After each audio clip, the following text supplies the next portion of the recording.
ইদানিং নতুন নতুন রূপে নিজেকে প্রকাশ করছেন ঢালিউড কুইন অপু বিশ্বাস। কাজ আর ছেলেকে নিয়েই ব্যস্ত সময় পার করছেন তিনি। ছেলেকে লেখাপড়া করার জন্য বিদেশে পাঠাতে চেয়েছিলেন এই অভিনেত্রী, তবে সেই সিদ্ধান্তের পরিবর্তন আনতে চলেছেন অপু বিশ্বাস। 2024 সালে এক সাক্ষাৎকারে অপু বিশ্বাস জানিয়েছিলেন একমাত্র সন্তান আব্রাহাম খান জয়কে বিদেশে পড়াশোনা করাবেন তিনি। তার বাবা শাকিব খানেরও একই ইচ্ছা। এর কারণ হিসেবে পরোক্ষভাবে অভিনেত্রী শবনম বুবলির সঙ্গে নিজের কাদা ছড়াছড়ি, শাকিব খানের বিবাহ বিচ্ছেদ নিয়ে বিভিন্ন সময় নেতিবাচক খবরকে ইঙ্গিত করেছেন অপু বিশ্বাস।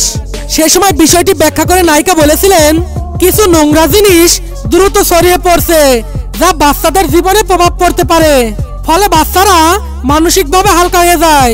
তাই আমার মনে হয় শীঘ্রই জয়ের দেশের বাইরে যাওয়া উচিত, কারণ সন্তানের ভবিষ্যৎ গড়ার দায়িত্ব তো বাবা মায়েরই। তবে বছর গড়াতেই সেই সিদ্ধান্তে পরিবর্তন এনেছেন অপু বিশ্বাস।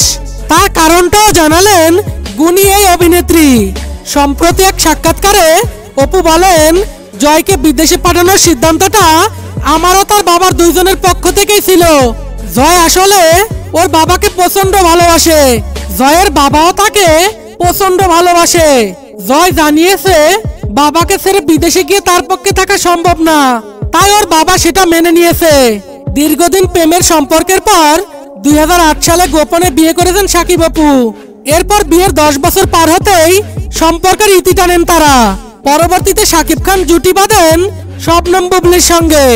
অপু আর বুবলি দুইজনেই সাকিবের জীবনে অতীত হলেও দুইজনের ঘরেই সাকিবের ফুটফুটে দুইটি পুত্র সন্তান রয়েছে। অপু বিশ্বাসের ছেলের নাম আব্রাহাম খান জয়, অন্যদিকে বুবলির সংসারে শেহজাদ খান বীর। দুই সন্তানের প্রতি যথাযথ দায়িত্ব পালন করে যাচ্ছেন ঢালিউড কিং সাকিব খান।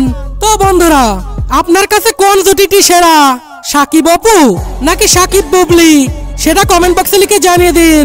এবং পরবর্তীতে নতুন নতুন ভিডিও পেতে চ্যানেলটি সাবস্ক্রাইব করে পাশে থাকা বেল আইকনটি অন করে রাখুন। আল্লাহ হাফেজ।